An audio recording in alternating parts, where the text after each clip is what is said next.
আসসালামু আলাইকুম ওয়া রাহমাতুল্লাহি ওয়া বারাকাতুহু। আলহামদুলিল্লাহি রাব্বিল আলামিন ওয়াসসালাতু ওয়াসসালামু আলা নাবিয়্যিনা মুহাম্মদ ওয়া আলা আলিহি ওয়া আসহাবিহি আজমাইন, আম্মা বাদ। আলহামদুলিল্লাহ, সমস্ত প্রশংসা একমাত্র আল্লাহ সুবহানাহু ওয়া তাআলার জন্য। দরুদ ও সালাম বর্ষিত হোক আমাদের প্রিয় নবী শেষ নবীর প্রতি। আল্লাহুম্মা সাল্লি আলাইহি আল্লাহুম্মা বারিক আলাইহি। সম্মানিত দিনী ভাই ও বোন, যে বিষয়টি আজকে শেয়ার করব সে বিষয়টি হচ্ছে রমজান মাসের ফজিলত। এই রমজান মাস এর অনেক ফজিলত রয়েছে। এই মাস কোরআন নাজিলের মাস, এই মাস কল্যাণ ও বরকতের মাস, এই মাস পুরস্কার ও দানের মাস।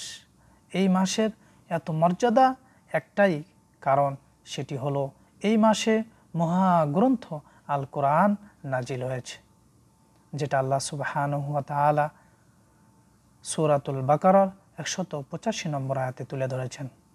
তিনি বলেন, শাহরু রমাদান আল্লাযী উনজিলা ফীহিল কুরআন হুদাল লিন-নাসি ওয়া বায়্যিনাতিম মিনাল হুদা ওয়াল ফুরকান। রমাদান মাস যাতে মহাগ্রন্থ আল কোরআন নাজিল হয়েছে, মানুষের জন্য হেদায়েত এবং হেদায়েতের সুস্পষ্ট নির্দেশ এবং হক এবং বাতিলের মধ্যে পার্থক্য। যদি আমরা এই কোরআনকে অনুধাবন করি, পড়ি, তাহলেই আমরা পাব সঠিক দিক নির্দেশনা, তাহলেই আমরা পারব হক এবং বাতিলের মধ্যে পার্থক্য করতে। তাই আসুন, আল্লাহ রাব্বুল আলামিন আমাদেরকে এই কোরআন সঠিকভাবে বোঝা এবং অনুধাবন করে সঠিক পথে চলার তৌফিক দান করুক, আমিন। সম্মানিত দিনী ভাই, এই রমাদান মাসের ফজিলত সম্পর্কে অনেক হাদিস রয়েছে।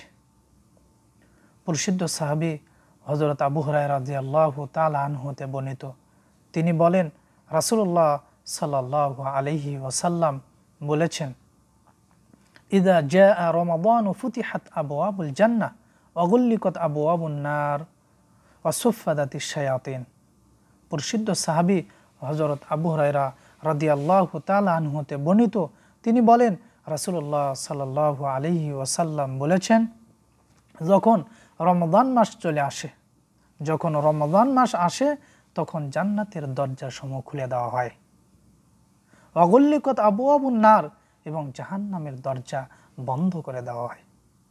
ওয়া সুফফাদাতিশ শায়াতিন, এবং শয়তানকে শৃঙ্খলাবদ্ধ রাখা হয়। এটা রমজানের ফজিলত। রমাদানের কারণেই জান্নাতের দরজা খুলে দেওয়া হয়, জাহান্নামের দরজা বন্ধ করে দেওয়া হয় এবং শয়তানকে শৃঙ্খলাবদ্ধ রাখা হয়। একটাই কারণ, এটা হচ্ছে রমাদান। যদি আমরা আরেকটি হাদিস লক্ষ্য করি, এটাও প্রসিদ্ধ সাহাবী হযরত আবু হুরায়রা রাদিয়াল্লাহু তাআলা আনহু বর্ণনা করেছেন। তিনি বলেন, রাসূলুল্লাহ সাল্লাল্লাহু আলাইহি ওয়াসাল্লাম বলেছেন, মান সামা রমাদান ঈমানান ওয়া ইহতিসাবান গুফিরা লাহু মা তাকাদ্দামা মিন যামবিহি। আল্লাহ রাসূল সাল্লাল্লাহু আলাইহি ওয়াসাল্লাম বলেন, যে ব্যক্তি ঈমানের সাথে সওয়াবের আশায় রমাদান মাসের সিয়াম পালন করবে, গুফিরা লাহু মা তাকাদ্দামা মিন যামবিহি, তার পূর্বের সমস্ত গুনাহগুলোকে ক্ষমা করে দেওয়া হবে। সুবহানাল্লাহ।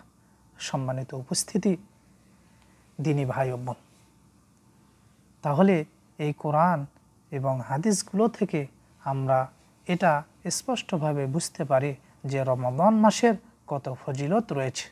তাই আসুন, আল্লাহ সুবহানাহু ওয়া তাআলা আমাদেরকে রমাদান মাসের সিয়াম এবং কিয়াম যথাযথভাবে পালন করার তৌফিক দান করুক, আমিন। যেন আমরা এই রমাদানের সিয়াম এবং কিয়ামের মাধ্যমে আমরা আমাদের জীবনের পূর্বের সমস্ত গুনাহগুলো ক্ষমা করে নিতে পারি। আল্লাহ রাব্বুল আলামিন আমাদেরকে সেই তৌফিক দান করুক, আমিন। আসসালামু আলাইকুম ওয়া রাহমাতুল্লাহি ওয়া বারাকাতুহু।